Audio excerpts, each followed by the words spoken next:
কি করব? শোন, আমি কলেজে পড়ি। কলেজে গিয়ে যে কারোর কাছে জিজ্ঞেস করবি মিহি ও তার বন্ধুদের আড্ডা দেওয়ার জায়গাটা কই, তাহলে দেখিয়ে দিবে। আর কাল আমার স্কুটিটা ঠিক করে সেখানে গিয়ে দিয়ে আসবি। আর কাল যদি না দিস তো তোর খবর আছে।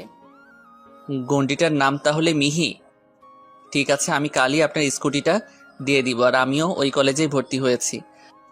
ওই, তোর নাম ঠিকানা বল, যদি আমার স্কুটিটা নিয়ে পালিয়ে যাস।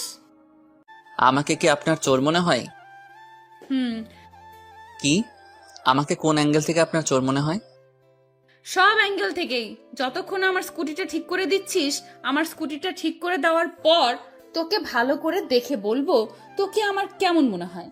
এখন তোর ডিটেলস বল, তার আগে তোর ফোন নাম্বারটা দে। কেন, আমার ফোন দিয়ে কি করবেন? ফোন দিতে বলছি না তোকে? আবার চুল ধরে ঝাঁকাতে লাগলো।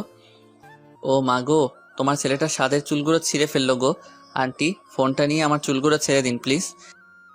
ফোনটা এক হাত দিয়ে নিয়ে অন্য হাতে চুলগুলো ধরে চোরে একটা ঝাঁকুনি দিয়ে ছেড়ে দিল।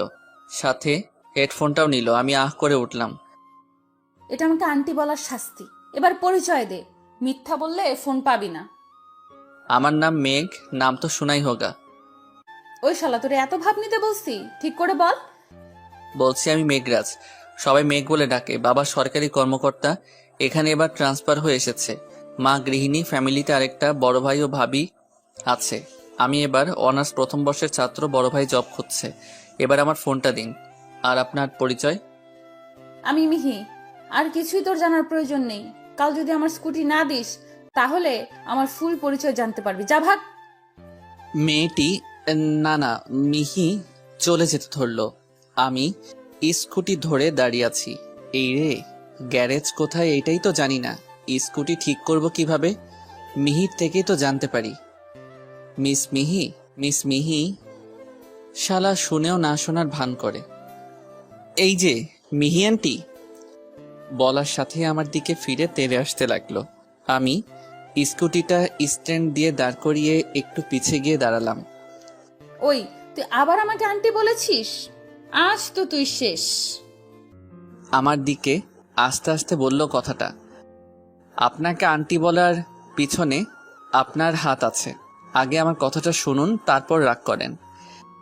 আমি ব্যাগ কাঁধে বাঁধিয়ে মাথায় দুই হাত দিয়ে রাখলাম। বলা যায় না যেই মেয়ে দৌড়ে এসে আমার চুল ধরতে পারে। বল শুনি। দেখেন, আপনাকে আমি আন্টি বলার আগে যে ডাকছিলাম আপনি শুনতে পাইছিলেন না? হ্যাঁ, শুনেছি তো। ব্যাস, তাইলে কেন আপনাকে আন্টি বলেছি নিশ্চয়ই বুঝতে পারছেন। না, আমার শুনতে ইচ্ছা হয়নি, তাই শুনি নাই। তুই আন্টি বললি কেন? আচ্ছা সরি, এখন দয়া করে বলবেন কি গ্যারেজটা কোথায়? আমি কেন বলবো? তুই আমাকে আন্টি বলেছিস।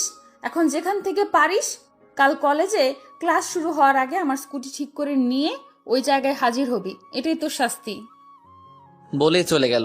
যা বাবা, একে তো নিজের দোষ স্বীকার করবে না, আবার কিছু বললেই কেউটে গোকরা সাপের মতো ফনা তুলে তেড়ে আসবে।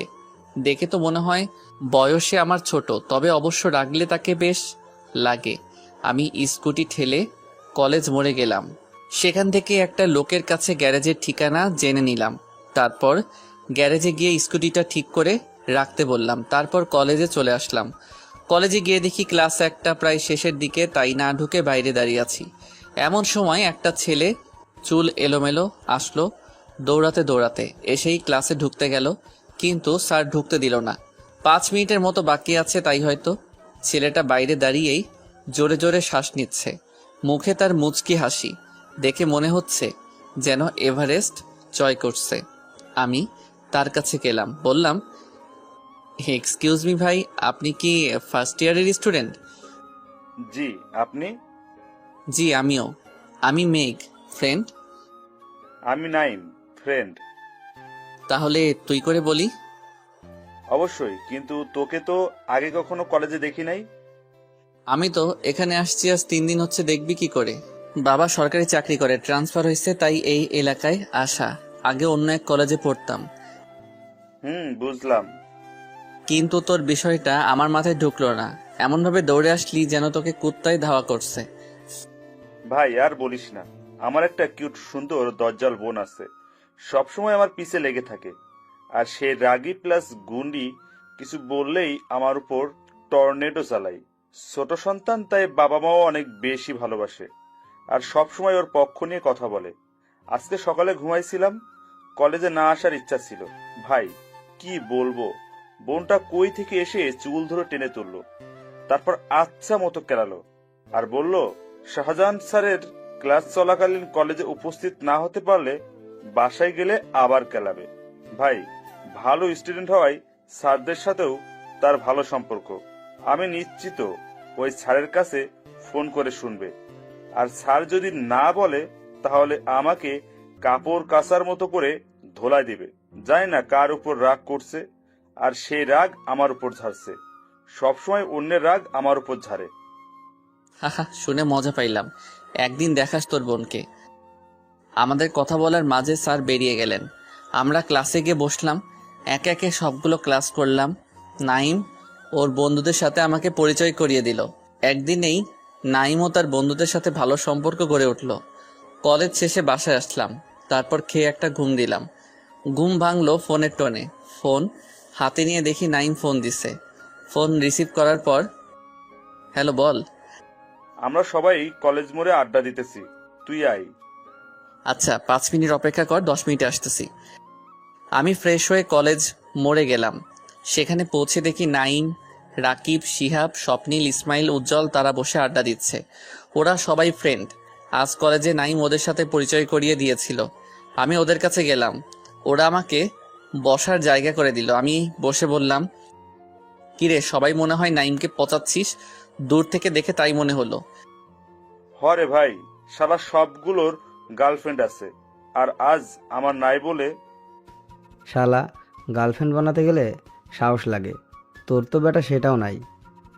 দেখ, এই হালার বল দেয় দুটো চালায়, আর তুই সি।